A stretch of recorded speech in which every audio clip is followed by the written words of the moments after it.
எனக்கு ஒரு காலத்துல திக்கி திக்கி பேசும். எனக்கு ஒரு காலத்துல திக்குவா, என்னால பேச முடியாது.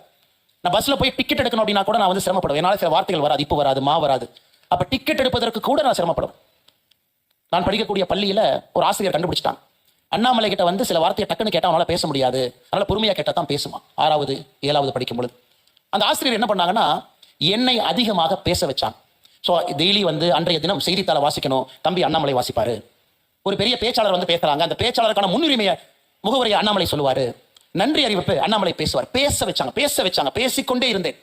முதல்ல பயமா இருக்கும், பேச்சு வராது, ஏளனமாக பார்ப்பார்கள், கை தட்டுவார்கள், எனக்கே ரொம்ப தர்ம சங்கடமா இருக்கும்.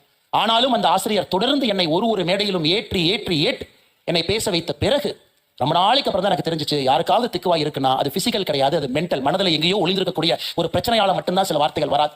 ஆனால் நீங்கள் எங்கிருந்தாலும் எப்படிப்பட்ட மனிதர்களாக இருந்தாலும் பேசுங்கள், பேசிக்கொண்டே இருங்கள். நீங்கள் யார் என்பதை வெளிப்படுத்திக் கொண்டே இருங்கள். இந்த உலகத்தை வசப்படுத்த